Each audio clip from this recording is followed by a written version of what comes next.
D'énormes usines transforment la canne à sucre jour et nuit, convertissant des milliers de tonnes en cristaux blancs avec une précision et une vitesse étonnantes.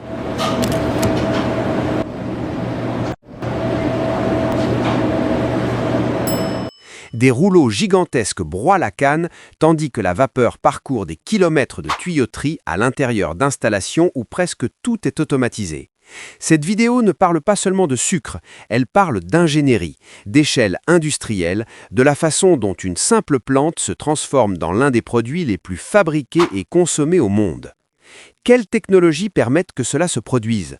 Comment tire-t-on profit de chaque partie du processus? Et comment ces usines parviennent-elles à produire sans arrêt pendant toute la saison? Aujourd'hui, nous pénétrons au cœur de l'industrie sucrière pour révéler la machinerie, le rythme de travail et les secrets qui rendent possible la production massive de sucre. Du champ jusqu'à l'emballage final, vous découvrirez le parcours complet de l'un des ingrédients les plus omniprésents de la planète. C'est de la production de masse, c'est du sucre industriel. Chaque année, le monde produit plus de 180 millions de tonnes de sucre, un chiffre qui semble impossible jusqu'à ce que vous voyiez la taille et la vitesse des usines qui le rendent réel. Dans ces installations industrielles, centaines de tonnes de canne peuvent être transformées chaque heure. Une seule usine peut convertir des milliers de tonnes quotidiennes en sucre raffiné prêt à la consommation. D'énormes broyeurs, évaporateurs et centrifugeuses travaillent sans relâche 24 heures sur 24 dans des lignes automatisées d'une efficacité très élevée. Mais il ne s'agit pas seulement de quantité. La production de masse permet au sucre d'arriver dans les supermarchés, les usines alimentaires et les foyers du monde entier à un prix accessible. Cette échelle titanesque a fait du sucre l'un des ingrédients les plus présents dans l'alimentation humaine moderne. D'un biscuit industriel à une boisson énergétique, sa présence est presque universelle, et tout commence dans une usine qui ne dort jamais. Le processus commence dans le champ. Chaque année, pendant la saison des récoltes, vastes plantations de canne à sucre prennent vie. C'est là que l'efficacité devient cruciale. Une récolte lente compromettrait la teneur en sucre et ralentirait toute la chaîne de production. Aujourd'hui, la plupart des grands producteurs utilisent des moissonneuses automatiques de haute précision. Ces machines sont conçues pour couper les tiges juste au-dessus de la racine sans la dommager, permettant à la plante de repousser pour la saison suivante. Pendant qu'elle se déplace dans les sillons, la moissonneuse coupe, nettoie et découpe la canne en quelques secondes. Un système de lames rotatives sépare les feuilles et les dépose à nouveau dans le champ comme une couche de protection naturelle pour le sol. En même temps, la tige riche en saccharose est coupée en petits morceaux et stockée dans un compartiment arrière. Une seule machine peut récolter entre 80 et 120 tonnes par heure, l'équivalent du travail de dizaines de journaliers. En plus de réduire les coûts de main-d'œuvre, cette mécanisation permet de maintenir un flux constant de canne vers les usines. Dans certains pays, on pratique encore le brûlage contrôlé des champs avant la récolte pour éliminer les feuilles sèches et les insectes, ce qui facilite la collecte manuelle. Cependant, cette technique est remplacée par la récolte verte mécanisée, plus propre et plus respectueuse de l'environnement. La clé, c'est la vitesse. Dès que la canne est coupée, le chronomètre commence à tourner. Plus vite elle arrive à l'usine, plus grand sera le rendement de sucre. Ici, l'efficacité commence avec la première coupe. Une fois que la canne à sucre a été coupée, le temps presse. Pour éviter qu'elle ne perde son humidité et que sa teneur en saccharose ne diminue, elle doit être transportée à l'usine le plus rapidement possible. Dans les grandes plantations, des camions de chargement attendent au bord du champ, tandis que les moissonneuses transfèrent directement les morceaux de canne fraîchement coupés. Dans certaines régions, on utilise même des systèmes ferroviaires spécialisés qui relient le champ aux sucreries. L'objectif est de maintenir un flux constant et rapide. Quand la canne arrive à l'usine, des tonnes par minute sont déchargées sur d'énormes plateformes de réception qui alimentent automatiquement la ligne de production. Avant d'être transformée, chaque lot est analysé en laboratoire pour mesurer sa richesse en sucre. Ces données aident non seulement à calculer le rendement, mais aussi à payer les agriculteurs en fonction de la qualité de leur récolte. La canne n'attend pas. Du champ jusqu'à l'usine, tout est conçu pour que le processus soit continu, précis et efficace. C'est la première étape d'une chaîne qui ne s'arrête pas. Avant de commencer le processus d'extraction, la canne doit être lavée à fond. En arrivant à l'usine, elle est soumise à des jets d'eau à haute pression qui éliminent la terre, les pierres, la poussière et les restes végétaux. Ce nettoyage protège non seulement la machinerie, mais assure que le jus extrait soit le plus pur possible dès le début. Une fois propre, la canne passe par une série de lames rotatives qui la coupent en petits fragments. Ces morceaux sont envoyés à des moulins géants équipés de rouleaux lourds qui pressent la canne encore et encore. Chaque pressage libère le jus doux et épais, riche en saccharose, qui est canalisé vers les réservoirs de transformation. La bagasse, le résidu fibreux qui reste après l'extraction, n'est pas gaspillé. Plus tard dans le processus, elle sera réutilisée, mais pour l'instant, elle est soigneusement séparée du jus. Cette étape de broyage est clé. Si elle est mal faite, on perd une partie significative du sucre, mais si elle est faite avec précision, on maximise le rendement et optimise chaque tonne de matière première. C'est ici que le sucre commence littéralement à couler. Si jusqu'à présent ce parcours dans le monde du sucre vous plaît, c'est le moment parfait pour nous soutenir. Aimez la vidéo si vous avez appris quelque chose de nouveau et abonnez-vous à Tout s'explique pour ne pas manquer plus de contenu fascinant sur la façon dont sont fabriqués les produits que nous utilisons tous les jours. Votre soutien nous aide à continuer à créer des vidéos éducatives, visuelles et divertissantes comme celle-ci. Continuons avec le processus.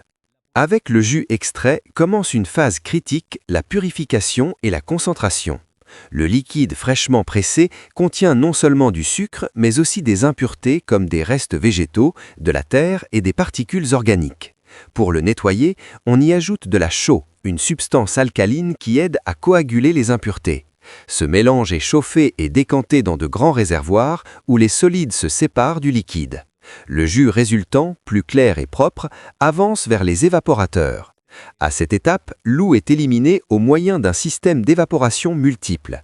Grâce à la chaleur et à la réduction de pression, le jus se concentre jusqu'à devenir un sirop épais et doré, saturé de saccharose. Le sirop passe ensuite au processus de cristallisation. On y ajoute de petits cristaux de sucre qui servent de noyau et on le refroidit lentement. Au fur et à mesure que la température baisse, le sucre se solidifie autour de ces noyaux en formant des cristaux plus gros. Ensuite, on utilise une centrifugeuse à grande vitesse pour séparer les cristaux du sirop restant, connu sous le nom de mélasse. Cette étape définit si nous obtiendrons du sucre blanc raffiné ou du sucre roux. La différence réside dans la quantité de mélasse retenue. Ici, le sucre prend forme visible pour la première fois. Le processus d'extraction ne produit pas seulement du sucre. La bagasse, ce résidu fibreux qui reste après avoir pressé la canne, est une source de valeur extraordinaire. Au lieu de la jeter, de nombreuses usines la réutilisent comme combustible. En étant brûlée dans des baudières à haute efficacité, la bagasse génère de la vapeur qui alimente les turbines de la même usine, produisant de l'électricité pour le fonctionnement interne et, dans certains cas, pour le réseau électrique local. Mais ce n'est pas tout. La bagasse se transforme aussi en matière première pour fabriquer des produits biodégradables comme des assiettes, des verres, des boîtes ou même du papier écologique. Grâce à des processus industriels spécifiques, ces fibres végétales sont moulées, pressées et converties en alternatives durables au plastique. De plus, une partie de la bagasse est compostée ou utilisée comme nourriture pour le bétail car elle conserve des propriétés nutritives et des fibres digestives. Tirer le maximum de chaque partie de la canne ne réduit pas seulement les déchets, mais convertit l'industrie sucrière dans l'une des plus efficaces en termes d'économie circulaire. Rien n'est gaspillé. Le sucre n'est qu'une partie de tout ce que la canne a à offrir. Une fois que les cristaux de sucre ont été séparés et séchés, l'étape suivante consiste à les emballer pour leur distribution. Le sucre raffiné passe par un système de séchage à air chaud qui élimine toute trace d'humidité. Cela évite la formation de grumeaux et prolonge sa durée de vie. Ensuite, il est transporté par des bandes scellées vers les stations d'emballage. Dans ces lignes automatisées, des senseurs de poids garantissent que chaque sac contienne la quantité exacte. Le sucre est introduit dans des sacs de plastique ou de papier selon la destination finale, consommation domestique, usage industriel ou exportation. Certaines usines peuvent emballer des centaines de sacs par minute, le tout avec une intervention humaine minimale. Chaque paquet est scellé hermétiquement, étiqueté avec des codes de traçabilité et des dates de péremption, et ensuite rangé dans des cartons ou des palettes pour sa distribution. De là, le sucre voyage vers les supermarchés, boulangeries, usines alimentaires et foyers du monde entier. Cette dernière étape, bien que routinière, est fondamentale. Elle garantit que le sucre arrive en parfait état, prêt à adoucir la vie quotidienne de millions de personnes. D'une tige de canne cultivée sous le soleil jusqu'au sucre qui se dissout dans votre tasse, nous avons parcouru un voyage impressionnant de transformation industrielle. Chaque étape du processus, la récolte, le transport, le broyage, la purification, la cristallisation et l'emballage reflètent des décennies d'innovation technologique et une efficacité surprenante à grande échelle. Mais le plus surprenant n'est pas seulement la quantité de sucre qui est produite, mais comment on tire profit de chaque partie de la plante, faisant de cette industrie un modèle de durabilité et d'utilisation intégrale. Maintenant, vous savez que derrière chaque cuillère se trouve un système complexe, gigantesque et précis, conçu pour travailler avec rapidité et sans pause, 24 heures sur 24, pendant toute la saison. Et vous savez aussi que le sucre n'est pas seulement un ingrédient, c'est le résultat d'une chaîne qui unit le champ, la science et l'industrie dans un même objectif. Ainsi, la prochaine fois que vous adoucirez votre boisson ou goûterez un dessert, vous vous rappellerez que cette douceur vient d'un processus fascinant. Si vous avez apprécié cette vidéo, nous vous invitons à l'aimer, laisser votre opinion dans les commentaires et vous abonner à Tout s'explique pour découvrir plus d'histoires étonnantes sur la façon dont sont fabriqués les produits que nous utilisons tous les jours. Vous êtes-vous déjà demandé comment on récolte des millions de tonnes de betteraves sucrières dans les champs les plus vastes de la planète ? Nous ne parlons pas de quelques rangées de cultures, mais d'opérations industrielles si grandes qu'elles semblent sorties d'un film de science-fiction rurale. À première vue, la betterave sucrière peut sembler être juste une racine de plus enfouie dans le sol, mais derrière cette humble apparence se cache l'une des cultures les plus précieuses pour la production de sucre et de bioénergie dans le monde. Dans des pays comme les États-Unis, l'Allemagne, la France, la Russie et la Pologne, la betterave n'est pas seulement un aliment, c'est un moteur économique clé qui génère des milliards par an. Ce qui est surprenant, c'est qu'à la différence de la canne, la betterave pousse sous terre et sa récolte nécessite une combinaison parfaite de technologie, de synchronisation et de puissance brute. Comment prépare-t-on la terre pour supporter des tonnes de culture? Quel type de machinerie peut soulever des milliers de kilos de racines sans endommager le sol? Et comment transforme-t-on cette betterave en le sucre que nous consommons chaque jour? Aujourd'hui, nous vous emmènerons au cœur des champs industriels les plus avancés où le sol et l'ingénierie travaillent ensemble pour convertir des racines en cristaux doux. Avant qu'une seule betterave n'arrive au champ, tout commence par une planification millimétrée. La terre ne doit pas seulement être fertile, elle doit également être parfaitement nivelée, aérée et libre de restes qui pourraient interférer avec la croissance des racines. Dans les pays leaders en production, comme l'Allemagne ou les États-Unis, les agriculteurs utilisent des tracteurs équipés de systèmes GPS et de capteurs qui analysent le sol en temps réel. Ces systèmes déterminent la texture, l'humidité, le pH et même la densité du terrain, ce qui permet d'appliquer les engrais de façon localisée.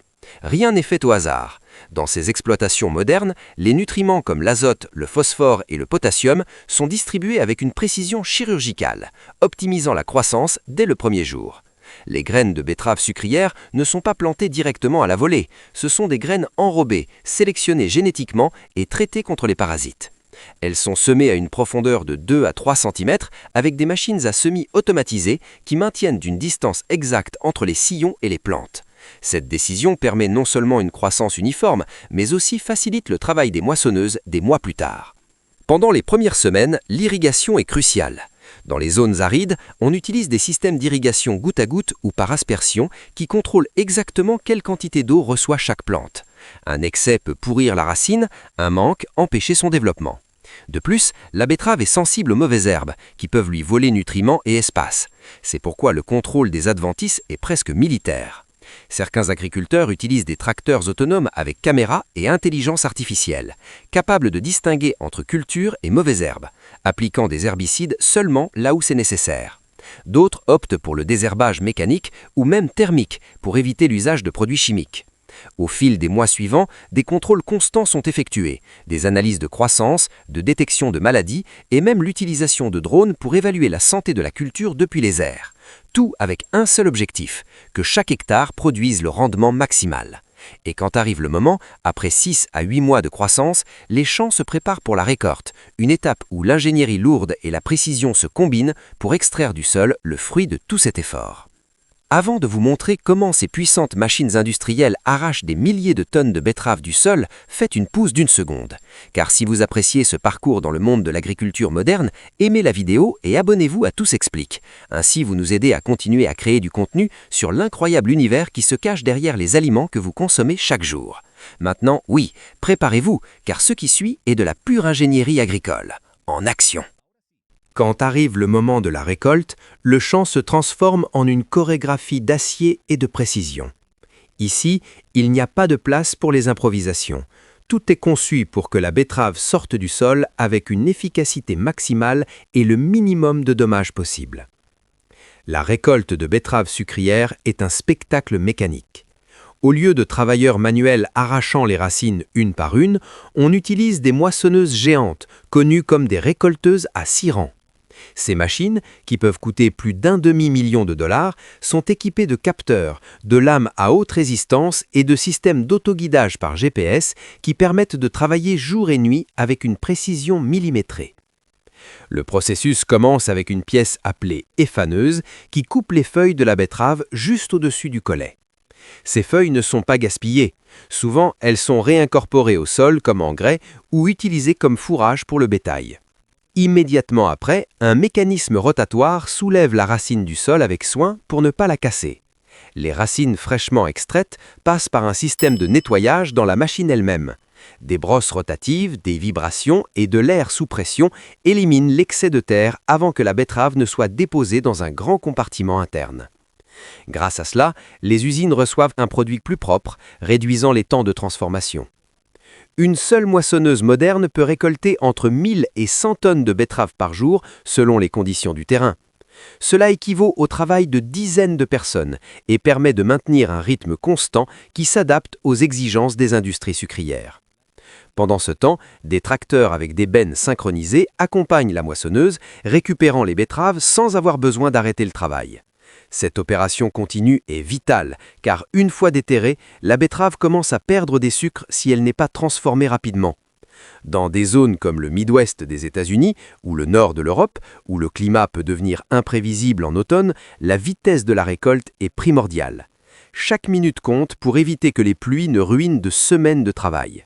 C'est pourquoi de nombreuses opérations fonctionnent en équipe de 24 heures avec des lumières LED industrielles illuminant les champs comme s'il faisait jour. Mais malgré toute cette technologie, une supervision humaine constante est encore nécessaire. Les opérateurs surveillent des écrans en temps réel pour ajuster la profondeur de coupe, la vitesse et détecter toute anomalie dans le processus. Ainsi, en quelques jours, des centaines d'hectares sont vidés, laissant derrière eux des sillons profonds et des montagnes de racines prêtes pour la prochaine grande étape, le transport vers les installations de transformation. Une fois récoltées, les betteraves sucrières ne peuvent pas attendre. Chaque heure compte pour maintenir leur douceur et éviter la perte de saccharose. C'est pourquoi le transport vers les usines de transformation commence immédiatement.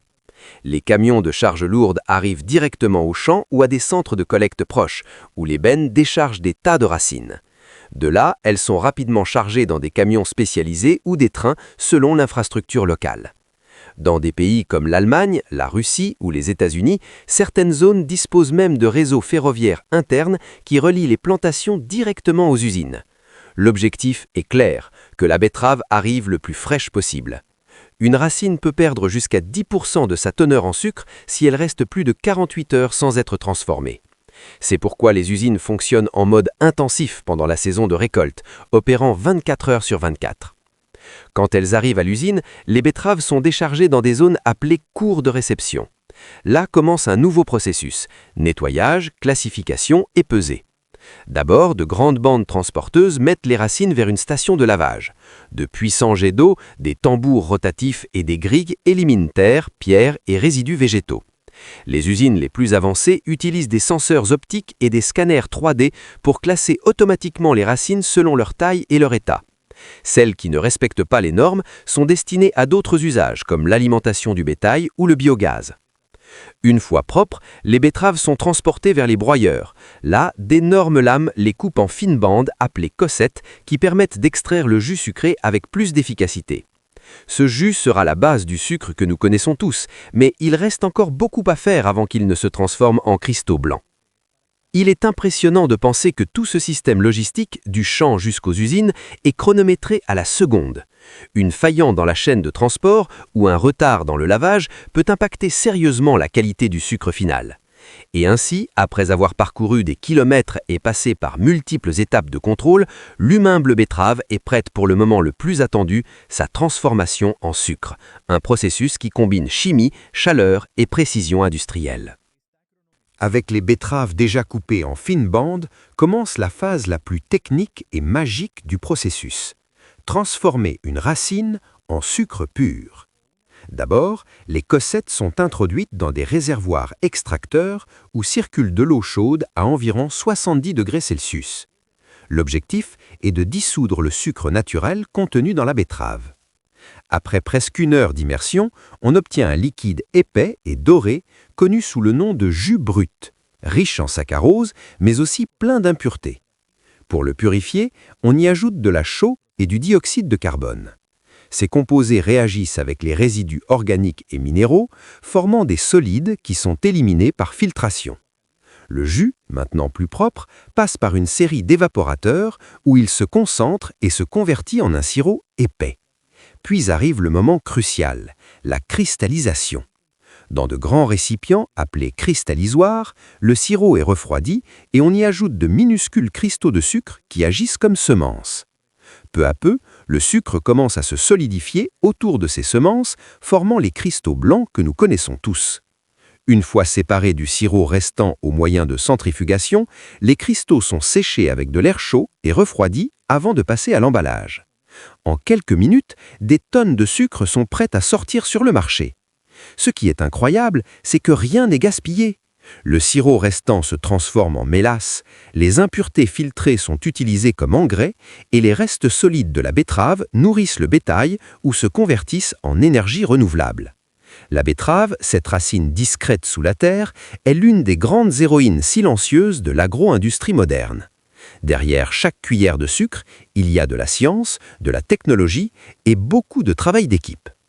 Si ce voyage du champ jusqu'au paquet de sucre vous a surpris, n'oubliez pas de laisser votre commentaire, d'aimer la vidéo et de vous abonner pour plus de contenu sur le monde agricole. À la prochaine!